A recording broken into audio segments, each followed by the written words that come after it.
They were out early one morning, panning in the stream for gold, surrounded by the rising mountains. Old prospector with a tale for two, he brushed around in the pan, pointing out what lay within was ordinary sand.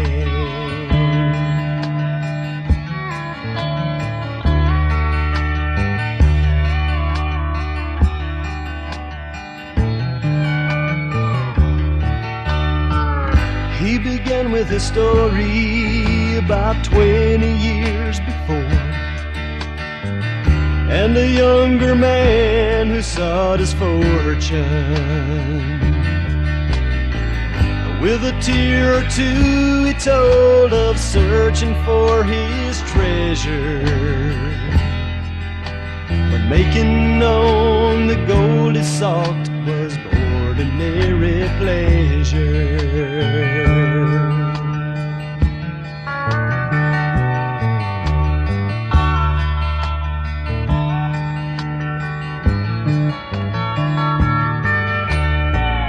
There were years of doing without, and there were years of plenty. He started thinking that life was never steady, excepting when the bills came in and he had no money to pay. Whiskey had never tasted better ordinarily.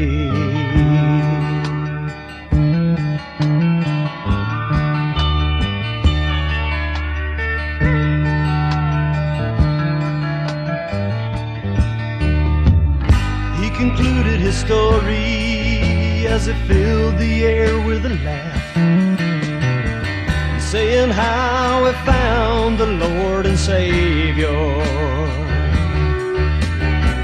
and how he found the river of life by which his day unfolds,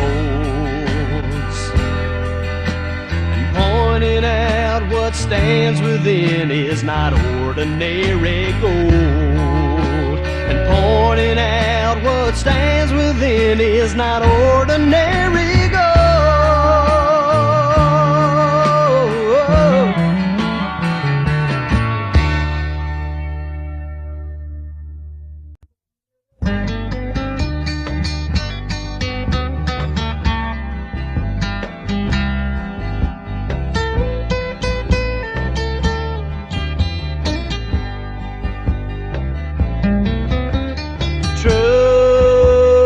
Trust in God, believe upon His promises. Through His word we can see His wonders, signs and miracles of His love. We can return His love with devotion, standing on His word before all men. We are His beloved and His chosen, walking in this life renewed with peace. Trust in God, believe upon His promises.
upon His promises.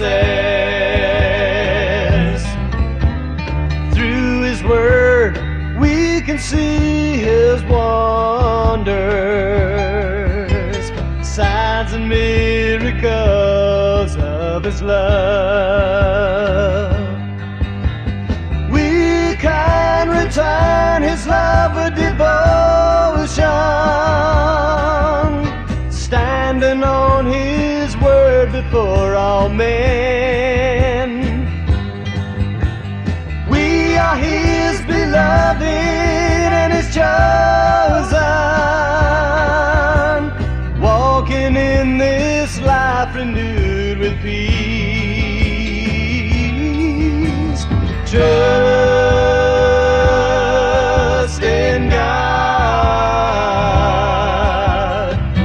believe upon His promises. Trust in God, believe upon His promises. Believe upon His promises.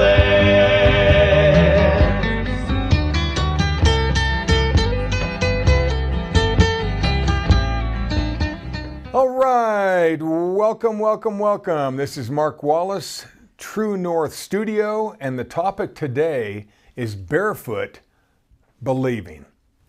Have you ever seen a child running barefoot through the soft, warm summer grass? A smile on their face, not a care in the world? That is the essence of believing. Believing is simple, happy, focused, in the moment, and connected to all things alive and free. My mom used to tell us the story of a naked cowboy.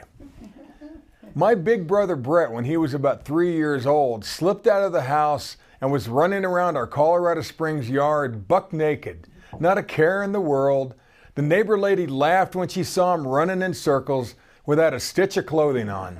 She smiled and in the firmest mom voice she could muster at that time said, "Brett, go back in the house and put something on." So he ran inside for a quick minute and in a flash jetted back out, slammed the door behind him. He looked her way with his black cowboy hat now shading his pale blue eyes. No sooner had he finished buckling his Roy Rogers double pistol leather holster around his waist that he started running in circles again, this time with a cap gun raised in each hand. Brett did go back in and put something on. He came back out with nothing on but a black cowboy hat and a leather holster. Sort of an early Chippendales moment. She just shook her head and went in to call my mom. You see, that young cowboy was free as the breeze. Today we'll take a quick jog through the Garden of Eden to see what sets us up for success. And we'll also look at what stills our innocence and waters down our believing. Now, most teachings on believing tell us to select a goal that really means something to us, write it down, make an action plan, and then start pushing through barriers with the mindset of don't stop until they call security. And then and only then will we reach our goal or come pretty darn close. All those teachings work. They all work. They're all good. But like I keep telling you, believers play by a different set of rules. We're not the same as everyone else. We have to go through this believing process a bit differently than most. So let's take off our shoes, put our toes in the soft green grass, and once again reconnect with the simple, amazing abundance God has already given us.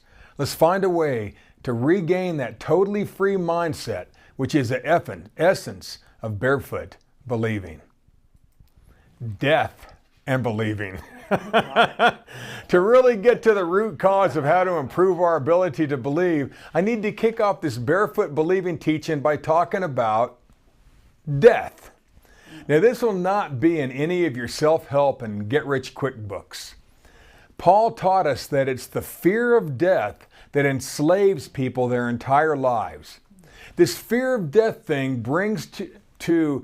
begins to affect our believing process from a very early age, maybe even from the womb. The fear of death works in tandem with something called the spirit of bondage, sometimes called the spirit of fear. See Romans 8:15. Now watch this. Hebrews 2:14.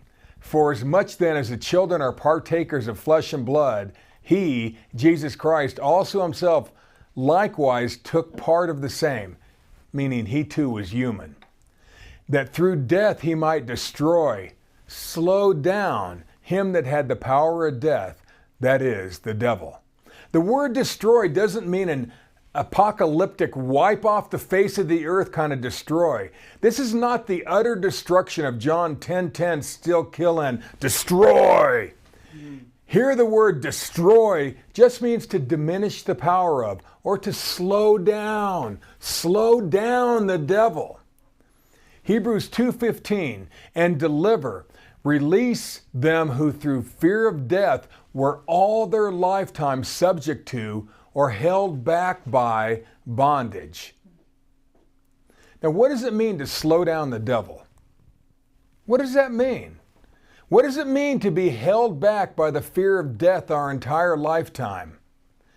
Now, when I played high school football in Texas, we had a hard-nosed coach, a really tough guy named Coach Kraus.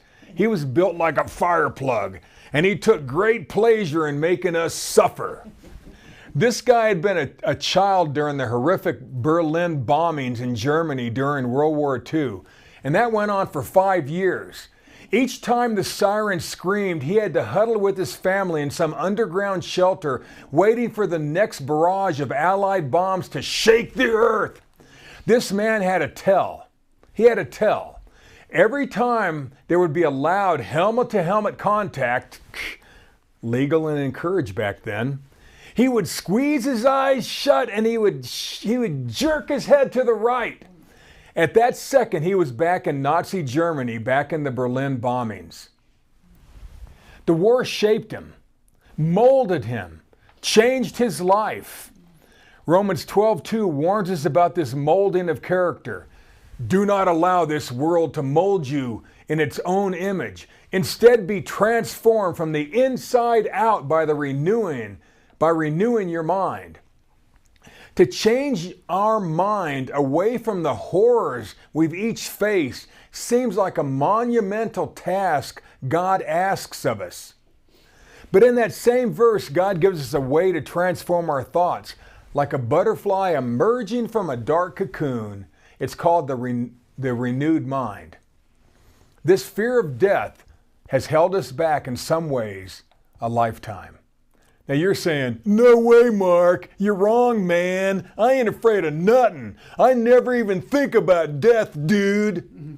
Well, the Bible begs to differ, tough guy. You know, what is the fear of death? Is it being scared to death of death? Or is it sneakier, a little more clandestine, a little more covert? Everyone knows that having a little fear of death is healthy because it makes us more cautious and keeps us from doing as many stupid things, especially when we're young, or especially if you were me. I remember wiping out on my lime green mountain bike on a dusty cactus-lined trail in New Mexico. Now my riding buddy Darren was speeding down the trail at lightning speed. Me, not so much. Well, he flew over the rise at the edge of a dry creek bed and softly hit the ground, the sand, with his rear wheel, kept pedaling, and was gone in a cloud of dust. Now, not to be outdone, I sped up and I flew off the same 1-foot-high embankment. My front tire hit the powdery creek bed first and it sunk up to the axle. The bike was frozen in place, and then momentum got the best of me. Next thing I know, I was somersaulting over the handlebars, doing 2 complete flips in the air, flying in what seemed like slow motion. It was surreal. But here's a thought that actually ran through my mind in that slow split second. I thought, if I die here, Josephine's going to kill me. Now, my somber reverie of my wife with hands on hips scolding me was shattered when I slammed into the ground with a muffled thud.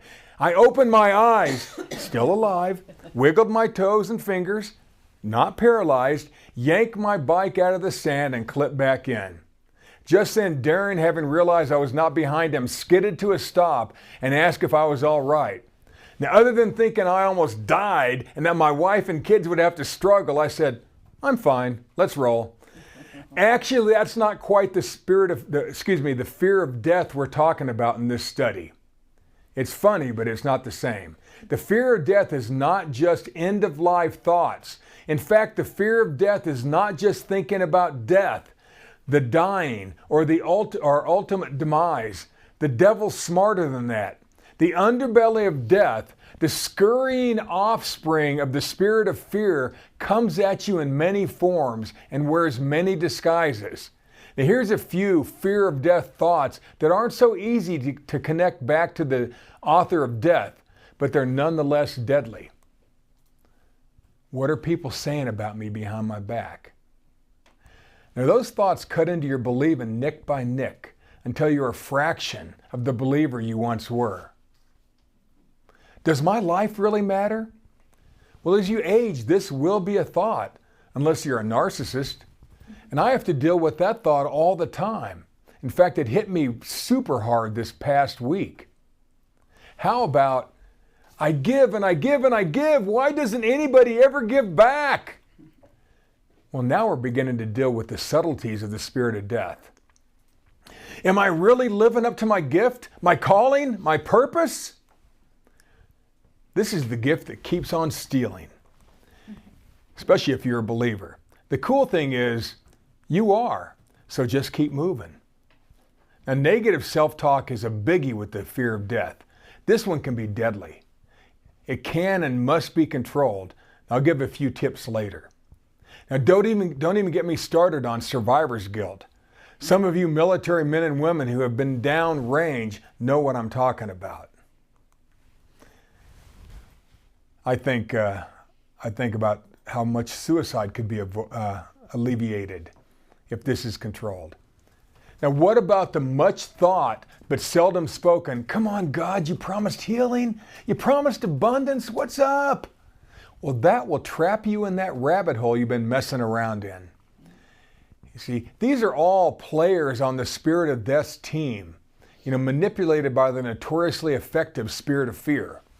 All thoughts of lack and unrequited love are tied to the fear of death because we've forgotten, at least momentarily, about God's love and goodness and supply.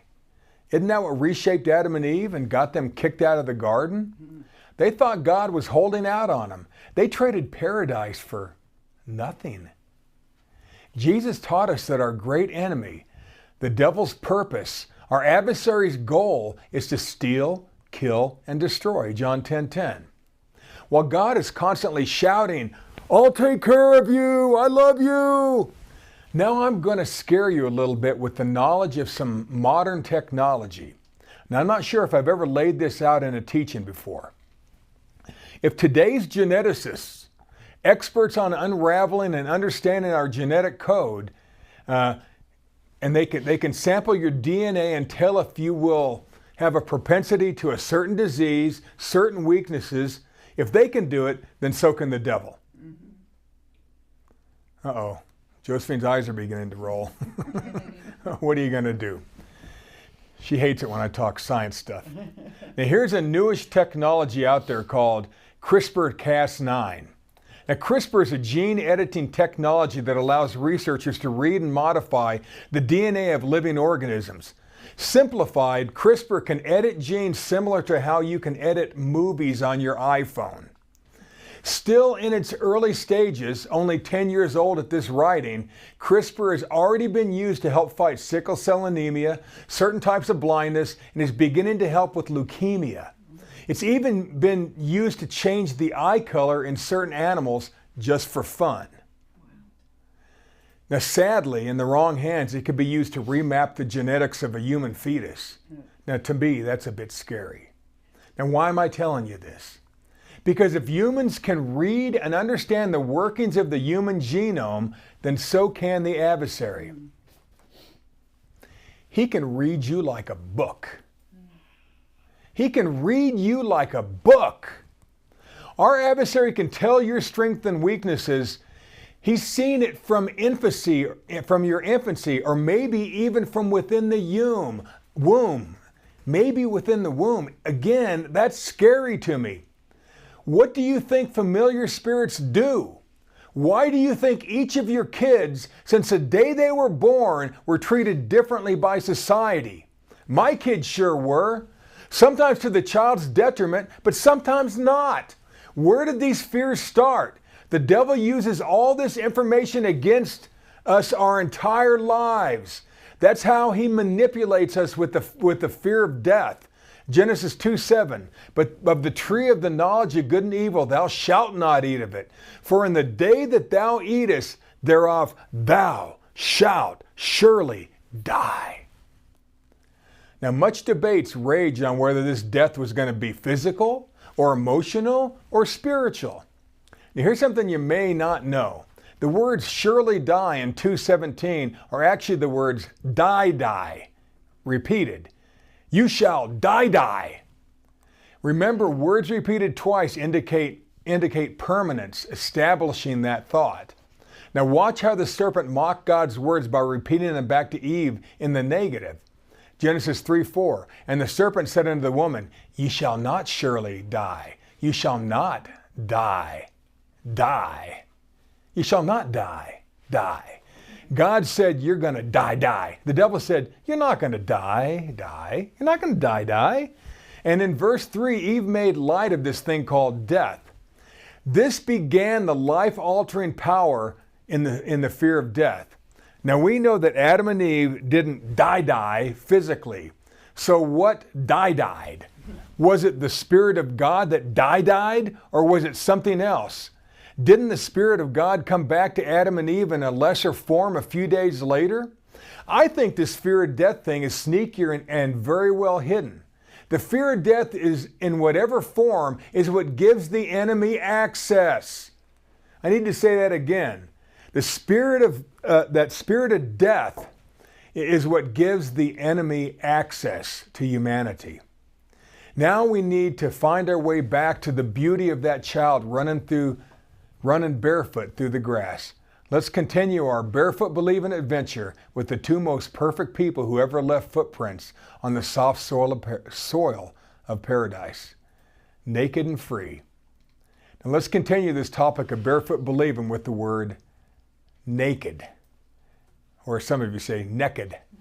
Genesis 2:25, and they were both naked, the man and his wife, and were not ashamed. For kids, this is easy, super easy. But for most of us, not so much. I was in the finished basement of a longtime client's house looking around, and colorful toys were scattered everywhere. I heard something behind me, and to my surprise, a naked little girl, maybe 4 years old, was standing behind me with her hands on her hips and her head tilted, to one side, looking at me with one eye. She asked me, "Why are you in my house?" Well, feeling very uncomfortable now and being scolded by a naked kid, I darted back upstairs, found her mom, and told her that her daughter was in the basement naked as a jaybird. And the mother said, "It's all right. I can't keep clothes on that girl." Well, the sassy little naked girl with her hands on her hips was totally comfortable in her own skin. Me, not so much being there. Like that little naked girl, Genesis 2:25 tells us that Adam and his wife were naked and not ashamed. Now these words have double meanings. The word ashamed can easily be translated not disappointed. They were not disappointed with what they saw in each other, and not disappointed in how they perceived themselves. Interesting. Now the word naked can also be translated subtle or smart. Adam and his wife were super sharp, as well as being not disappointed. After all, Adam had just named all the animals. Verse 19. Genesis 3:1. Now the serpent was more subtle than any beast of the field which the Lord God had made. The word subtle is exactly the same Hebrew word as the word naked that we just read in verse 25 of chapter 2. So how are they similar? According to the context, the definition of being naked or being subtle is having no fear of what other people think about you and not being ashamed of what you believe. It's being able to focus on what you want with no feelings of inadequacy. Isn't that the definition of believing? An unstoppable focus followed by action? The devil has total focus, relentless action, and no regrets. He just doesn't care what anyone else thinks of him, not even God, especially God. He's naked before God and is proud of his choices. That's why he's so powerful. The devil totally believes in what he's doing. Imagine you, if you didn't have a care in the world. Whatever happened in your past is gone. It's dead. It's over. You live in the now and prepare for the future. Would your life be different if you thought that way? Well, Eve and the serpent didn't have a care in the world, nor did they care what other people thought. Before the fall, Adam and his woman, as well as the serpent, had no self-doubt. This is a quote, when there's no enemy within, the enemies outside cannot hurt you. African proverb. Imagine if you could still see yourself through the pure eyes of Adam and Eve. With the renewed mind, we still can. It takes work, but we still can. In college, my brother Brett, a budding artist, signed up for a special type of art class. Now, this wasn't any old class. This class would have fully nude models in the room. In real life, Brett had never seen a nude woman twirling her hair, just lying in the middle of the room on pillows, not a care in the world. Now, my brother was so taken, so captivated, so gobsmacked by a real live, totally nude college girl just lying there in front of him that he couldn't peel his eyes off of her. Think of the cartoons where the guy's sees a pretty woman and his eyes pop out of his head and his panting tongue is hanging out. That was Brett. That was Brett. All the other students were at least pretending they were drawing her. Needless to say, Brett was kicked out of his first nude class. How did Eve feel when she realized she got tricked out of and kicked out of Eden? So how do we find our way back to the garden? How do we reclaim the fresh eyes of a child? How do we live naked and free, so to speak? How do we walk with barefoot believing? Well, love. Now we end our barefoot believing story with a little bit of love. Now, since God is love and Jesus said that the greatest commandment is love, there must be something powerful in love. Mark 12:30 from the NIV. Love the Lord your God with all your heart and with all your soul and with all your mind and with all your strength. The second is this, love your neighbor as yourself. There is no commandment greater than these. Love God with all your heart, love your neighbor, and love yourself. Now, how did Adam and Eve think of each other? How did the two most perfect people who ever left footprints in the soft soil of paradise live? Well, love kicks it off. Genesis 2:23. And Adam said, talking about Eve, this is now bone of my bones and flesh of my flesh. She shall be called woman because she was taken out of man. Therefore shall a man leave his father and mother and shall cleave unto his wife, and they shall be one flesh. In my words, you are part of me, Eve. You're the heart of my heart, the bone of my bones. Because of my love for you, in future generations, a couple will leave home and spend the rest of their life together, enjoying each other as they work to mold two lives into one. I love you, Eve. You think Adam knew how to talk to a lady? He loved her inside and out with everything he was. If these verses are accurately placed in the translation, it also tells us that Adam was a prophet. A flower cannot blossom. This is another quote. A flower cannot blossom without sunshine, and a man cannot live without love. Max Mueller. Those verses are important because they don't just speak of love, They set a standard for believing. In order to truly believe and receive all God wants us to experience, we must first love God, love yourself, and love others.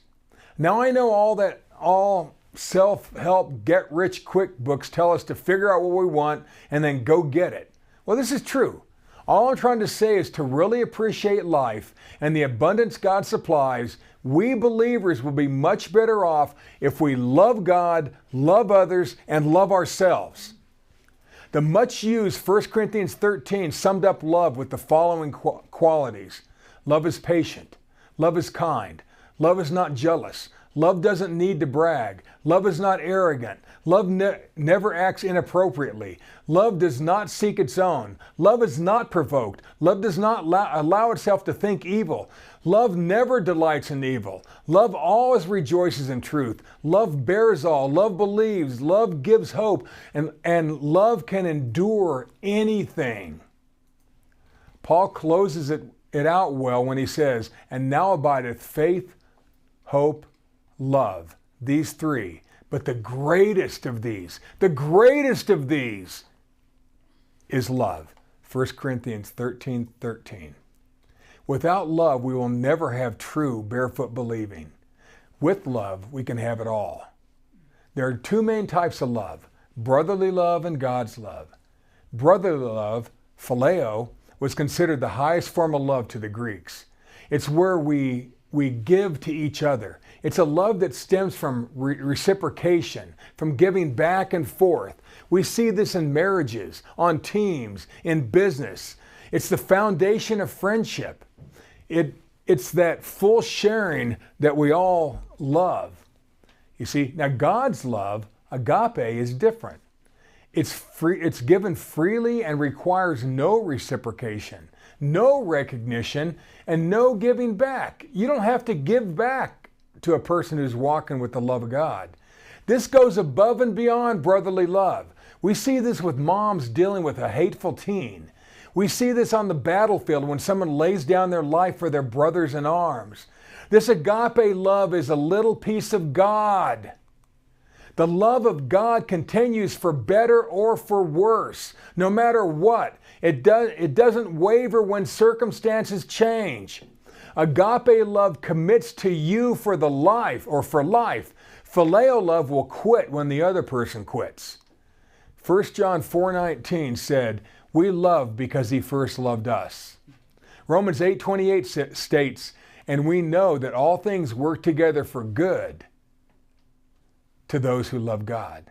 1 John 4:16 tells us God is love, and whosoever abides in love abides in God, and God abides in him. Pretty big. Romans 13:10 says, "Love does no harm to a neighbor. Therefore, love is the fulfillment of the law." Love is our single major ingredient in the believing process. John 15:13. Greater love, agape love, greater love hath no man than this, that a man lay down his life for his friends. Now sure, there are countless great books on how to believe so that we can receive. We see it, we plan it, and we go do it. They're going to all help you immensely. But to experience the full joy of barefoot believing, we must also find a way to notice the many disguises worn by the fear of death, because that is the single factor that enslaves or slows down our believing process. It slows it down. Love will help us find a way to think far above the fear of death. Far above the fear of death. If you boiled Satan down, all his worldly influence, where there's nothing else left but one thing, all that would be left would be death. But if you boiled the whole Bible down to its least common denominator, in its purest form, it would simply say, "I love you." To boil it all down for us, the simplicity of believing begins with, we love God, we love others, and for the love of God, we love ourselves. I'm going to close this barefoot believing teaching out with a couple of verses. Matthew 6:30 from the Message. If God gives such attention to the appearance of wildflowers, most of which are never even seen, don't you think He'll attend to you? Take pride in you? Do His best for you? What I'm trying to do here is to get you to relax, to not be so preoccupied with getting, so that you can respond to God's giving. People who don't know God and the way He works fuss over these things, but you know both God and how He works. Steep your life in God reality, God initiative, God provisions. Don't worry about missing out. You'll find all your everyday human concerns will be met. That's the love of God. That's being naked and free. That is barefoot believing. So happy Super Bowl Sunday to all of you, and to all you lovely ladies out there, happy Valentine's Day. Love you all. Hey, Josephine, where's my cowboy hat and holster? God bless.